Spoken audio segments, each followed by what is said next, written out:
मैले केराको बुगा हो यो, यसको अचार बनाउन लागिरहेको छु।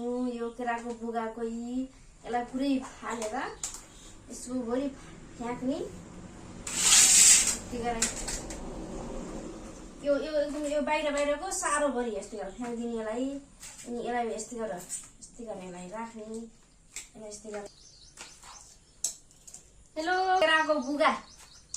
यो केराको बुगा चाहिँ ठुलै थियो, मैले खोल्साएर यस्तो गराइसकेँ। अब यसलाई टक्क यसलाई यस्तो यस्तो छिल्का फालेर यो भित्रमा भएको यस्ता के यस्ता यी सबै फ्याँकेर यस्तै गरेर फ्याँकेर यसलाई भित्रको यस्तो नरम गर्नुहुन्छ।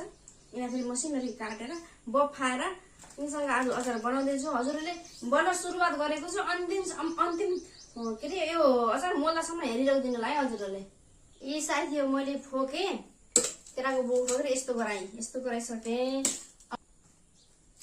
अब मैले यसलाई पानीमा राखेर यसलाई बफाउँछु। अब मैले यसरी पानी राखेर यस्तै पानी राख्छु, यति पानी राखेर यसलाई बफाउँछु। म चाहिँ आलस पिस्छु, आलस बिचमा पिस्छु।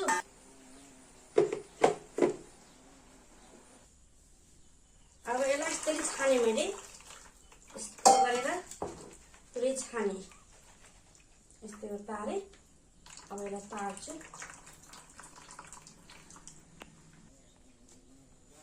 अब छानेर बफाएको यो बुवाले भइसक्यो। अब आलु यसरी खनाएँ, यसरी। अनि त्यसमा मेथी खुर्सानी तेलहरू बेसार फुराएर यसमा यसरी खनाएँ, यस्तै गरेर खनाउँछ।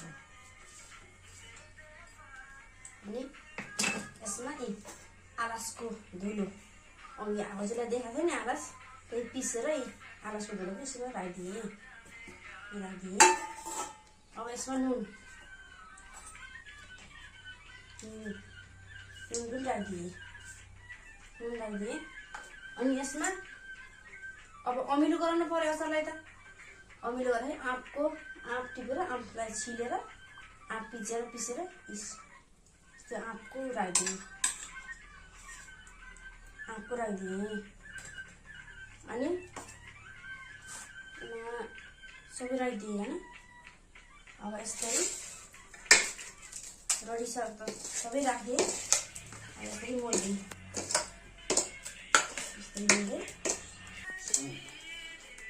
अब यो हातले मोल्दा सबै साथीहरू घिन मान्नुहुन्छ होला, यस्तो डाँडोले मोल्दैछु।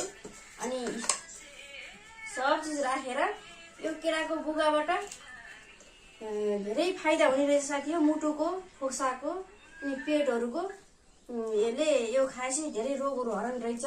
मैले पहाडतिर आउँदाखेरि यसको मैले महत्त्व बुझेको थिइनँ। यहाँ आएपछि यसको अचार खान पर्ने हुन्छ। यस्तो राम्रो यस शरीरको लागि यति फाइदा गर्ने रहेछ। तर खाना पनि असाध्यै मिठो छ क्या साथी, यो एकदम मिठो हुने रहेछ के हो।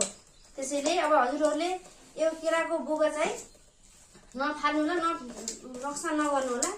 हजुरहरूले पनि मैले जस्तै गराएर अचार बनाएर बफाएर गरेर यस्तै गराएर अचार मोलेर खानु होला हजुरहरूले। अब दामी भयो, टक्क भयो हजुरहरू। मिठ बनाएको अचार कस्तो भयो साथी हो। अब आफूले बनाएर आफू खान चाख्न त भएन, अब नानीलाई चाख्न दिँदैछु। ल नानी चाख, कस्तो छ अचार, चाख त।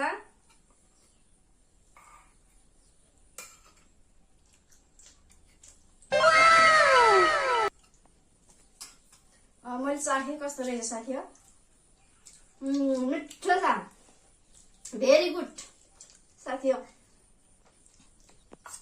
हजुरहरूलाई यो बनाएको भिडियो मन परे पनि नपरे पनि एकदम राम्रो छ हजुर भनेर हजुरले टक्क लाएर कमेन्ट बक्समा गएर कमेन्ट गरेर लाइक गरेर अनि सेयर गर्न चाहिँ नभुल्नुलाई साथी हो।